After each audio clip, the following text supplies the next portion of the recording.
Hi guys, I'm here with Mia from Mia Lake Interiors, discussing the latest project, The Oaks. The brief in this project from the developer was 5 townhouses, appealing to the Southern Shire market, but also with a contemporary and coastal vibe. Okay guys, so what I'll talk you through is the process, and I'll point out the key elements that I value when I'm designing. I generally, when I'm designing, think about the end user, but in this case, because we were doing 5 townhouses and I didn't know who that end user was, we knew that we had to keep the palette somewhat neutral so we could appeal to the mass market. Saying that, we did have some direction from McGrath real estate agent. We were told that it was probably going to be young professionals starting a family or downsizers.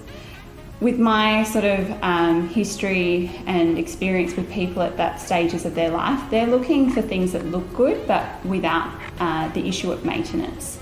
So I normally start with designing the kitchen first, but I fell in love with the bathroom layout because it looked onto this internal courtyard, and I loved the tropical plants that we put outside.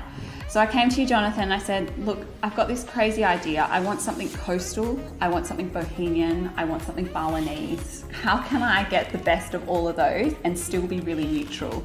Please point me in the right direction. Yeah, it was a bit of an omelette to begin with, to be honest, but we came to the conclusion that being in the area that suits the coast, we wanted to go with a light beachy travertine inspired product that was really low maintenance. The real estate agents at McGrath pointed us in the right direction in the target audience, and so we came up with these really earthy tones that tied in quite well together with the brass tapware.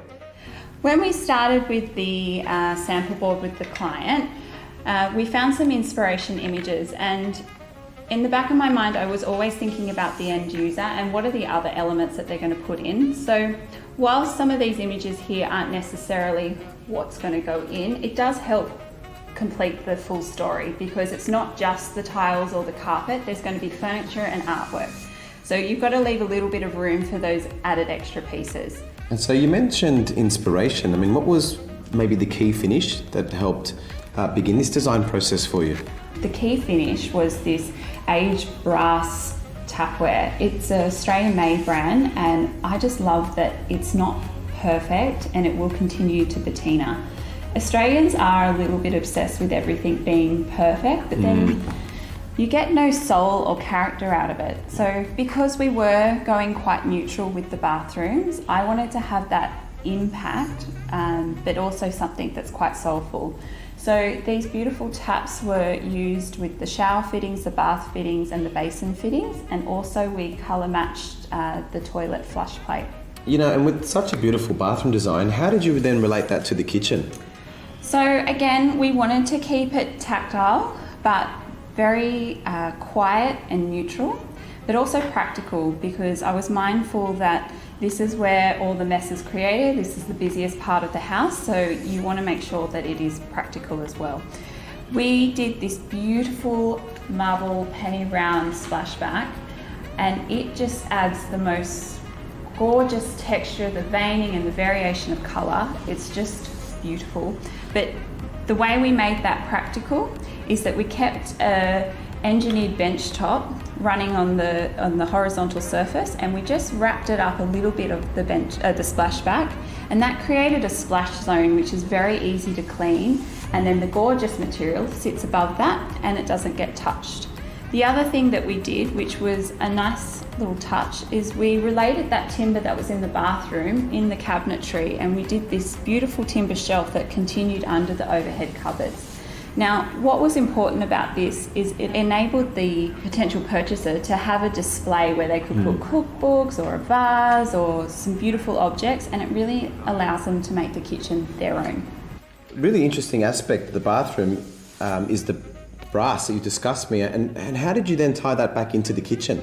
Well, I knew that I had to have the same finish on the kitchen tap. That was really important to me. I feel like the tapware is a little bit like jewellery, and you've got to stay with the one colouring throughout the house. So that was a must to have that aged brass feature in the kitchen. That's a really good point. You know, we've also transitioned that now into kitchen sinks that match the tapware, and also waste as well. So we're really honing in on the continuity aspect. Mia, one of the really interesting aspects of the living room was the stone fireplace, especially when we went down the avenue of selecting a large format tile as the hearth. Tell me a little bit about that. So this fireplace was quite gorgeous actually. It sat in between two windows, and I really wanted to ground the fireplace so it wasn't just this floating vertical element. I wanted to actually stretch it throughout the living room. So what we did was we created a plinth, and we wanted a darker material. So I came and spoke to you, and I was really grateful for your advice around what would be appropriate around the fireplace, and also what would give me that impact without spending too much money for the developers. And we came up with a great solution, and I think it turned out beautiful. Yeah, I agree. I mean, it could even become a place for seating. Definitely, it's a great spot. Someone could put a seat cushion there and sit by the window. You could put a sculptural object, a floor lamp, or you could just simply appreciate the stone tile that we had there. And very practical for an open flame surface. I mean, low maintenance product, quite easy to clean, but also robust. So yeah, looking forward to seeing that come alive. Jonathan, thanks again for having me. It's always a pleasure coming to Amalfi Tiles, and the time that you spend with me, I really, really appreciate it. The effort is really appreciated. Thanks, Mia. I mean, pleasure's all ours. We love having you in here, and of course, working with these big projects, we really look forward to the next stage, which is the installation and the finished product. So thanks again for your time.